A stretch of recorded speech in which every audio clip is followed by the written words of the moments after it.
그 법적 개론 부분들은 다 똑같은 분들이 똑같이 계속 얘기를 하니까 이거보다는 좀 더 특색 있는 제 경험을 좀 얘기해 드리는 게 소규모 공동주택 관리라든지 주상복합 관리에 대해서 실제 분쟁 사례 부분으로 좀 설명을 드리도록 할게요. 자, 전자투표 당연히 가능하죠. 예, 조금 있으면 오는 되고요. 자, 요거 위임 받을 때 그 위임장 받을 때 한 사람이 50% 이상 과반수 이상 받을 수 있나요?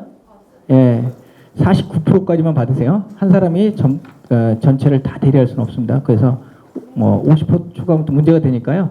한 49%까지 이렇게 받으시면 좋을 것 같고요. 전자적 방법을 겸용을 하게 되면은 한 10%는 안 되지만은 한 7, 8%는 더 그 선거 투표율이 올라갑니다. 그래서 전자적 방법을 활용하시면 좋을 것 같고요. 관리단 집회를 할 때 반드시 며칠 전에 해야 된다 그랬죠? 통보는 일주일 전에, 그죠? 일주일 전에 해야 된다 그랬죠? 그래서 민법은 초일 불산입이니까 뭐 1월 8일 날 할 경우에는 1월 1일 날 해야 된다 뭐 이런 얘기도 아까 기본 시간에 했었고요. 자, 여기서도 한 가지 이제 팁을 드리자면 서면 결의 있잖아요. 관리단 총회 날짜를 좀 나중에 잡으세요. 나중에 잡으시고 일단 서면 결의부터 시작을 하세요.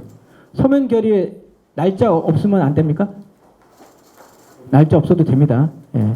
일단은 안건은 만들어 놓고 그거에 대해서 구체적인 거에 대해서 통보를 하고 서면 결의를 좀 모으세요. 얼만큼 모아? 50% 먼저 받아놓으세요. 그리고 나서 총회 공고하고 그때까지 결의를 받으면 그러니까 서면 결의를 받으면 되잖아요.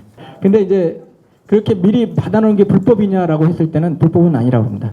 다만 총회 날짜가 지나잖아요. 그러면 앞에서 받은 건 전부 무효입니다. 예. 그 결의가 돼서 정족수 이상을 채웠을 때는 유효한 거지만 만약에 그때까지 과반을 못 받았다. 온 사람 수까지 다 포함을 해서 해보니까 뭐 통상의 결의 50%가 안 되더라. 과반이 안 되더라. 그럴 경우에는 다시 받아야 됩니다. 이거를 어떤 데는 총회 날짜를 정해놓고 그날까지 못 받은 걸 가지고 슬쩍 이쪽에다 다시 활용하는 경우가 있습니다. 그러면 반드시 반대파에서 그거 전에 받은 건데 그리고 그건 며칠 날 총회를 했는데 무효라고 주장을 하면 그건 무효입니다. 무조건. 그래서 이 부분을 좀 주의를 하셔야 되고 그래서 우선은 쭉 먼저 받아보시고 과반 다 받았으면 그 다음에 뭘 하더라도 결의가 되잖아요. 그러면 아까 말씀드렸잖아요. 한 명이든 두 명이든 총회는 성립이 되는 거라고. 그러니까 이미 지분은 다 받아놨으니까 결의가 되는 거죠. 그렇게 죄송하지만 전자투표 제도에 대해서 제가 알기로는 저게 공인인증서가 반드시 들어가는 시스템을 이용을 해서 받아야 되는 걸로 알고 있거든요. 네, 이 부분은 그래서 다른데 민간 전자투표 하지 마시고 K-보팅 시스템이 있습니다. 그게 이제 중앙선거관리위원회에서 하는 건데요. 한 세대당 보통 한 800원 정도 합니다. 한 번 할 때요. 물론 세대수가 많아지면 금액이 좀 줄어듭니다. 줄어드는데요. 그래서 이거는 반드시 중앙선거관리위원회에서 하는 K-보팅 시스템 좀 이따가 제가 그 사이트도 보여드릴게요. 예. 그 다음에 의사결정. 예. 아까 나왔던 거고요.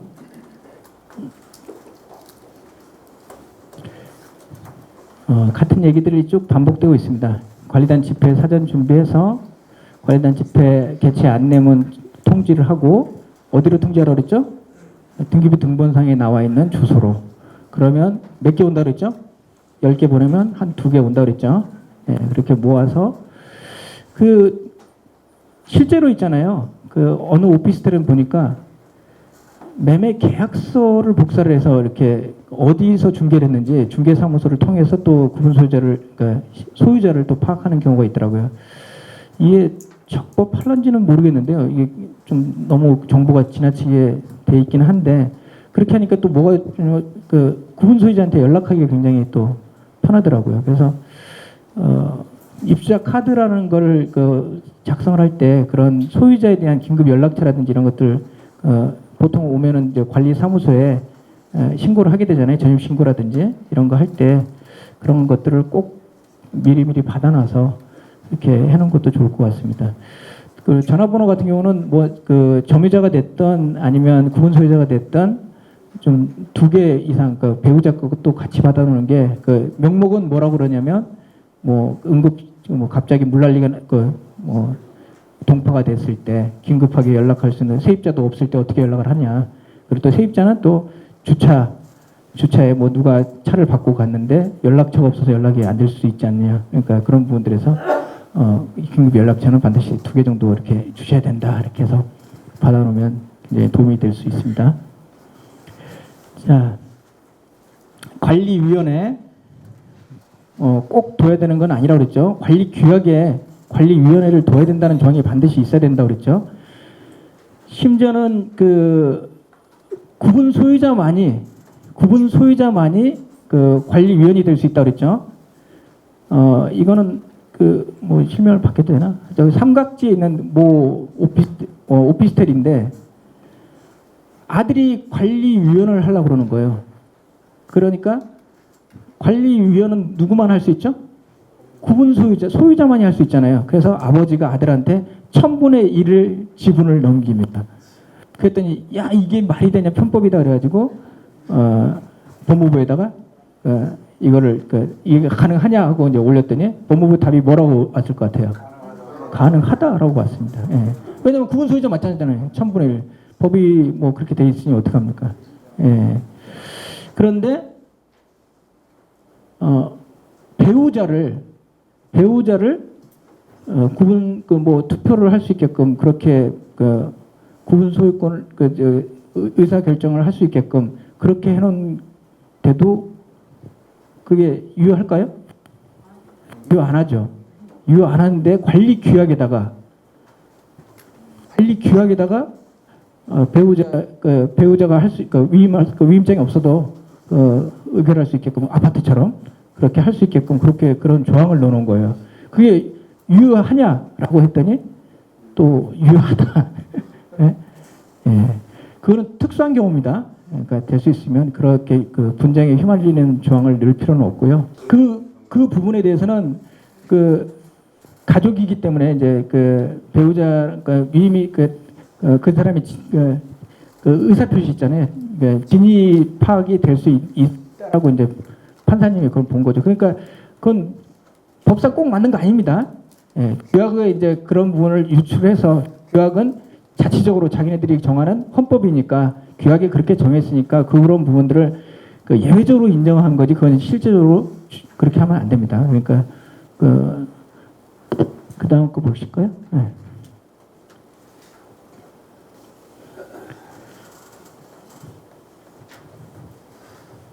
이건 뭐 그냥 넘어가죠. 예. 관리위원회 수는 제한이 없지만 공동주택관리법상의 입주대표회는 4명으로 구성하고 돼 있고 그리고 감사가 2명 이렇게 돼 있죠. 예. 관리위원회 이 집합 건물에서 왜 이렇게 분쟁이 많을까라고 그때 서울시 오피스텔 관리규약 만들면서 우리 이제 아까 전 시간에 강의를 하셨던 우리 이용 센터장님하고 뭐 몇 분이서 이렇게 심도 있게 뭐 고민을 했었거든요. 그랬더니 집합건물법에는 감사제도가 없는 거예요. 예. 관리인하고 관리위원장을 겸직할 수도 있는데 심지어는 겸직할 수도 있는데 그거를 견제할 세력이 없는 거예요. 제도 자체에. 그래서 이쪽 집합건물법에도 좀 감사제도가 좀 있었으면 좋겠다. 그래서 어떤 집행부의 집행이 적법한 게 이렇게 진행이 되고 있는지를 견제할 수 있는 세력이 좀 필요하지 않나 이런 걸 그래서 이제 서울시 오피스텔 관리규약에는 그런 내용을 좀 넣었던 거고요. 법상으로는 사실상 아파트 사단법인에서 감사는 의결권이 있습니까? 예. 근데 이제 아파트는 이상하게 또 감사를 또 동별 대표자 중에서 이렇게 뽑게 이렇게 또 해놨는데요. 그게 조금 특이한 거고요. 어쨌든 지금 여기에 또 집합건물법에도 감사 제도가 좀 있었으면 좋겠다는 생각을 했었고요. 관리위원회, 아파트 입주자 대표회의하고 같은 거라 그랬죠. 이런 걸 만들려면 관리위원회를 둘 수 있다는 규약에다가 그런 내용을 넣어야 된다고 그랬고요. 예, 일주일 최소 소집 절차는 일주일 이내에 밟아야 된다고 그랬고요. 요거는 뭐냐면 소집 청구가 있은 후 관리위원장이 그러니까 청구일로부터 2주 이내의 날을 일주일 이내에 밟지 않으면 소집한 사람이 관리위원회를 소집할 수 있다. 이 관리위원 중에서 얘기하는 거죠. 예, 관리위원 중에서. 관리위원이 5분의 1 이상이 청구하는 경우. 관리위원회 10명, 물론 큰 대규모 시설은 모르겠는데요. 10명까지 안 되는 것 같던데. 그러면 뭐 한 명이나 두 명이 신청하면 되는 건가요? 이것도 조금 이상하더라고요. 어쨌든 5분의 1 이상 청구하는 부분이. 자, 어쨌든 관리위원회는 아파트 입주자 대표회의처럼 이런 의회 역할을 하는 거고, 관리인은 행정부 역할을 하는 거고, 관리위원회 위원장이 관리인을 겸직하는 그런 제도를 둔 데가 상당히 있습니다. 그럼에도 불구하고 법무부 표준안에는 분리를 했으면 좋겠다. 그리고 겸직 금지 조항을 넣어놓는데 그게 강제사항은 아니다라고 말씀을 드렸었고요. 자, 관리단은 집합건물을 관리하는 단체죠. 집합건물을 관리하는 단체를 관리단이라고 그러고요. 관리위원회 의사결정, 뭐 제적위원회 과반수 찬성, 이건 다 아시는 내용이고, 이 관리위원회 공동주택에서는요, 동별대표자 입주대표회의라는 그 입주대표회의에 동별대표자 내가 바빠서 뭐 부인이 대신 가고 뭐 이런 거 됩니까? 예, 안 됩니다. 반드시 참석을 하는 거죠. 관리위원회도 마찬가지입니다. 그 참석이 원칙이고요. 출석이 원칙인데 예외적으로 질병, 딱 법으로 이렇게 정해져 있는 거니까 이것만 되는 겁니다. 질병, 해외 체류 등 등자가 이런 거 붙으면 좀 애매합니다. 그러면 이게 뭐 다른 건 또 될 거 아니냐, 그죠? 이런 분들이 많은데 어쨌든 될 수 있으면, 왜냐하면 아파트에 그 70% 이상이 공동주택에 거주하다 보니까 이거 대리 출석 안 되는 거 아니냐 이러니까요. 그래서 서면 결의는 이제 공동주택에서 완전히 없어졌습니다. 반드시 출석이 원칙이죠. 그렇지만 집합건물 관리위원회에서는 이렇게 서면으로 인정이 대리권을 통해서 의사결정을 할 수 있는데 어느 때만 질병, 해외 체류 뭐 이런 내용들로만 등자 요거 때문에 아까 말씀드린 거고. 자, 요거는 아까 했었고요.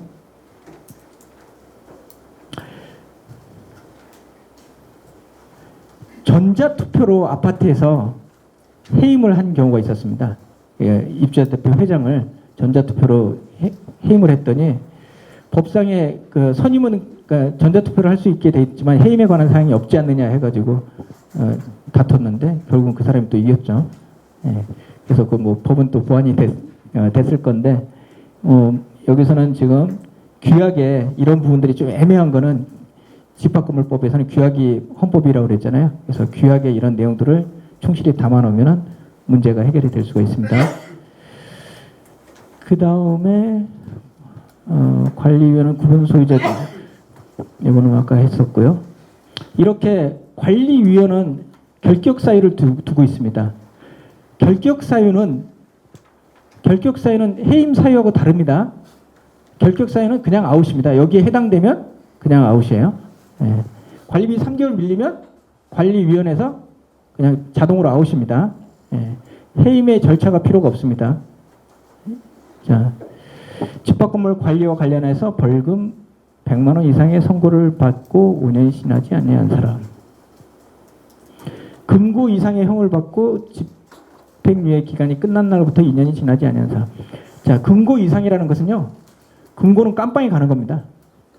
깜빵이 가는데 징역하고 다른 것은 징역은 노역을 하는 거고요. 가서 일을 해야 되는 거고 금고는 그냥 깜빵에 갇혀 있는 것을 금고라고 그러죠. 예. 금고 이상의 형을 받고 2년이 지나지 아니한 사람. 집행유예 기간이 끝난 날부터. 예. 자, 뭐 다 아는 얘기들이니까 넘어가겠습니다. 지금 반복되고 있는 거 보이시죠? 예, 한번 더 반복되고 있는 겁니다. 그래서 이렇게 소유주 파악을 할 때 사무실에 비치는 임대차 계약서 이런 걸 하는데 이거 조금 그래요. 왜냐하면 그 부동산들이 임대차 계약서를 가지면 굉장히 민감해집니다. 우리 그 정보를 빼돌리려고 하는 거. 왜냐하면 거기에 이제 그 계약 기간이 나와 있기 때문에 영업외나 이런 것들이 기밀이 누설될 수가 있기 때문에 굉장히 꺼리죠. 그래서 이건 좀 실효성이 있나 이런 생각이 들고요. 중간관리비 계산 파악할 때 관리부동산에 요청을 한다. 그래서 제일 좋은 거는 계약서는 아니더라도 그 입주자 카드에다가 그 중개 부동산을 써놓는 것도 괜찮아요. 그죠? 그러면 되잖아요. 계약서 말고 중개 부동산 연락처를 적어놓으면 어디 부동산에서 아 여기는 거래한 거구나 하고 거기다가 이제 그 사람은 가지고 있을 테니까요. 그 다음에 임시관리단 집회. 관리인이 없을 경우에는 5분의 1 이상이 소집이 가능하다. 뭐 이렇게 했고 관리인이 있는데 안 해주면 일주일 이내에 관리인 청구로부터 2주 되는 날 집회 날짜를 통지 아니하면 어디다 하라고요? 법원에다가 신청을 하라고요.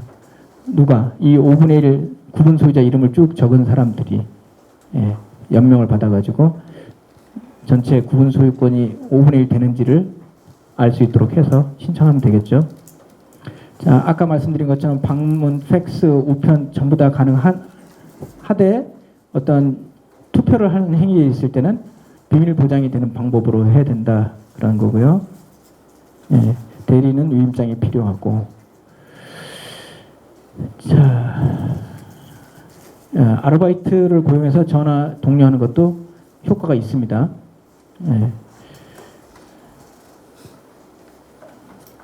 자, 아까 말씀드린 이 서면 결의서 여기에다 이렇게 뭐 이렇게 주민등록증 같은 걸 넣는 칸을 만들어 가지고 보완을 하시는 것도 거기가 굉장히 거기도 한 1000군데는 안 되는데요.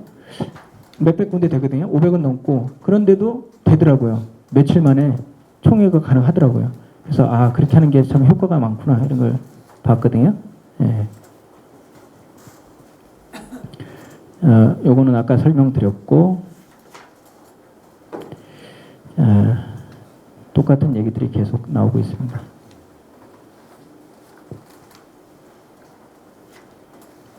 요거는 좀 보시죠.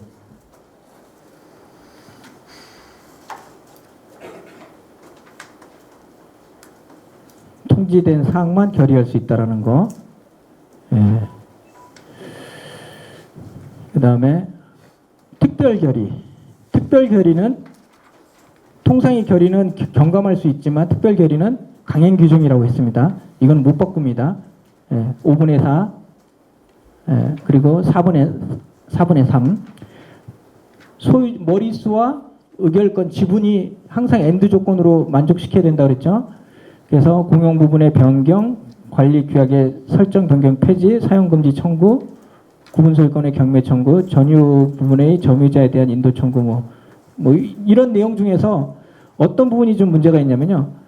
공동주택에서 공용 부분의 변경 부분을 할 때 공동주택 관리법상에는 3분의 2로 나와 있습니다. 3분의 2로 나와 있는데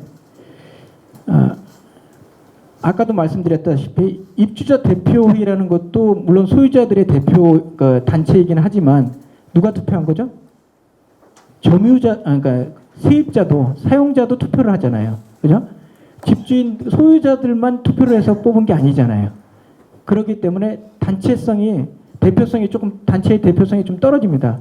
관리단은 소유자들만의 투표를 해서 뽑은 단체이기 때문에 그래서 이제 그 관리위원은 좀 더 권한이 있는 거고요. 관리인이라든지 그렇기 때문에 분쟁이 생기면은 그런 그 난방 방식이나 이런 것들을 변경하면서 분쟁이 생기면은 결국은 그 공동주택관리법에서 하는 거는 관리 행위, 보존 행위 이런 것들만 되는 거고 수익 처분 행위에 대해서는 집합건물법으로 판정을 하게 됩니다. 그래서 이 부분에 대해서 꼭 주의를 하셔야 되는 게 3분의 2만 받았다고 해가지고 그걸 또 어떤 사람이 또 소송을 했어요. 소송을 했는데 집합건물법에는 4분의 3으로 돼 있는데 75%를 받아야 되는데 66% 그러니까 3분의 2만 받았다 해가지고 다툼이 됐는데 결국은 이 집합건물법에 따른 4분의 3을 받지 않았다고 해서 그게 문제가 패소가 됐었습니다. 그래서 요 부분에 대해서 꼭 주의를 하셔야 되는 게 좀 금액이 많이 들어가는 그런 부분들 공용 부분 이게 그 수익행위인지 보존행위인지 이런 부분들에 대해서는 꼭 옛날에는요 하자에 관한 부분들도 그 공동주택관리법에 2003년도인가요? 그때 그 하자에 관한 부분들이 계속 다툼이 되다가 공동주택관리법에서 그 명확하게 규정하는 그런 부분들에 대해서 따르게 바뀌어서 그렇지 그 전에는 전부 다 이거는 그 소유권에 관한 부분이다 그래가지고 집합건물법으로 판정을 했었어요. 그래서 혹시 여기 이제 공동주택 관리 관련해서 오신 분들이 있으시다라고 하면은 보존 행위, 관리 행위에 대해서만 공동주택 관리법을 적용하셔야 되는 거고 어떤 수익 처분 행위 그런 부분들에 대해서는 반드시 집합건물법을 살펴봐야 된다라는 걸 꼭 말씀드리고 싶고요. 물론 이제 그 하자에 관한 부분들에 대해서는 약간 하자 기간 이 다른 것들이 몇 가지 있어요. 그런 부분들은 좀 주의를 하셔야 되고요. 그래서 상충되지 않나 항상 같이 보셔야 되는 게 같이 보시는 게 좋습니다. 자, 의결권 다 아시는 거니까 아까 말씀드렸죠. 한 사람이 과반수 이상을 대리할 수 없다 그랬죠. 예. 그리고 일부 공용 부분에 대해서 관리단에 대해서 어떤 제한되는 관리 규약을 제정을 할 때는 그 전체 4분의 1 소유를 하는 사람이 반대를 할 경우에는 그 규약이 개정이 될 수가 만들어질 수 없습니다. 개정되거나 제정될 수가 없습니다. 4분의 1 이상 소유하고 있는 지분이라든지 이런 걸 소유한 사람이 반대할 경우는 안 됩니다. 그래서 이것도 또 실무상으로 좀 잘 안 되는 경우가 있어요. 실제로 그 공덕동 로터리인가요? 그쪽에 그 지원단 사업을 한번 나갔었는데 거기 한 군데가 한 40몇 %를 가지고 있어요. 굉장히 적극적으로 도와줘요. 근데 그 사람이 반대하면 안 되는 거예요. 안 되는 거 뻔히 알기 때문에 열심히 도와주더라고요. 그리고는 뭐 나중에는 그 사람이 의결을 안 해버리면 될 수가 없잖아요. 그래서 그런 부분들도 좀 있었는데 지원단 사업 나가면은 또 하나는 안 될 걸 뻔히 알면서 열심히 도와주는 분들이 있어요. 안 되는 걸 아니까. 그리고는 명분은 뭐냐면 공공단체에서 이렇게 도움을 줘서 이렇게 해보려고 했는데도 안 되더라. 그런 명분을 가져가기 위해서 한 군데는 정말 될 수 있었는데도 그렇게 틀더라고요. 그래서 굉장히 불쾌했었는데 정말 열심히 도와드렸는데 그런 경우도 있습니다. 그 다음에 넘어가죠.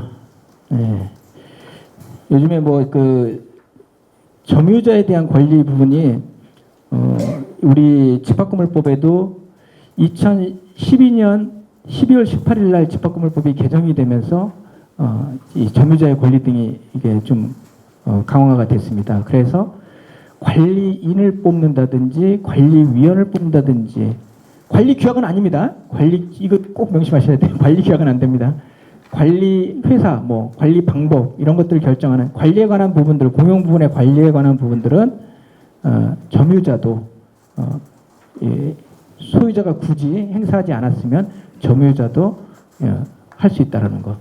그래서 이 부분 때문에 일단은 구분 소유자한테 다 보내고 그리고 그러니까 며칠 날까지 회신이 없으면 지금 살고 있는 점유자에게 권리를 이 관리인을 선출하는 거에 대한 관리인을 뽑는 거에 대한 그런 부분들을 위임한 걸로 간주하겠다라고 이렇게 내용을 보내놓고 안 오면은 이제 거기 살고 있는 사람들한테 투표하게 해서 방문 투표에 관한 부분들 있잖아요. 통 들고 다니면서 이렇게 하는 거 이런 부분들도 관리 규약에 그런 조항을 넣어놓으십시오.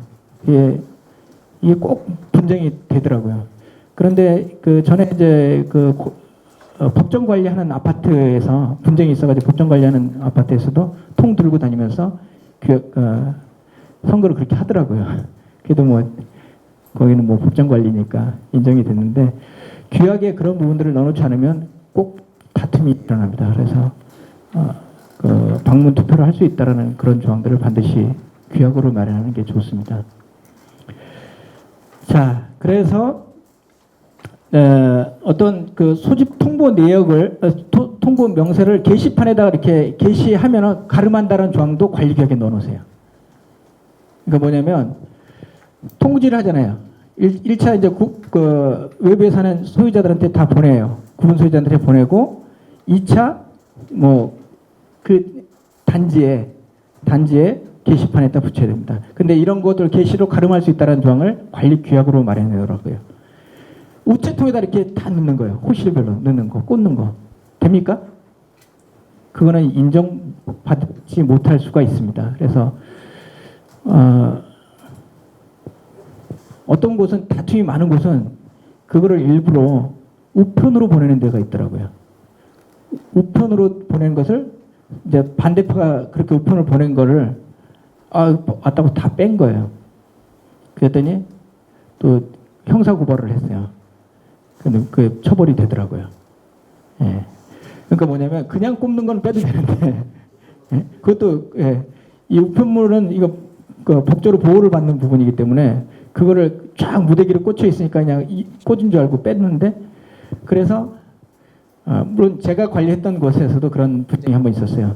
그래서 즉시 도로 꽂아라 그래가지고 꽂았는데 한 시간 반 정도 딜레이 돼 있었거든요. 근데 그거를 또 형사를 걸어가지고 다행히 무혐의 처분을 받긴 했는데 우리가 그 불법 광고물인 줄 알고 뽑았다가 보니까 있어서 다시 다 꽂았다. 그래서 CCTV도 다 있고 도로 꽂아놓은 걸 나와가지고 근데 직원들이 모르고 다 뽑은 거예요. 그래서 바로 연락해서 확인해보고 우편으로 도장 찍혔으면 다 다시 꽂아라 그래가지고 간신히 막은 적이 한 번 있습니다. 자, 그 다음 거 보실까요? 요건 아까 했고요. 예. 등본 교부 보자 그러면 보여줘야 되죠. 이해관계자 등으로 되어 있습니다. 그것도 그래서 뭔가 이해관계가 있으면 뭐 복사를 자기 비용으로 복사를 하겠다 그러면 해줘야 됩니다. 안 하면은 또 이것도 공개 안 하면 과태료 100만 원이죠.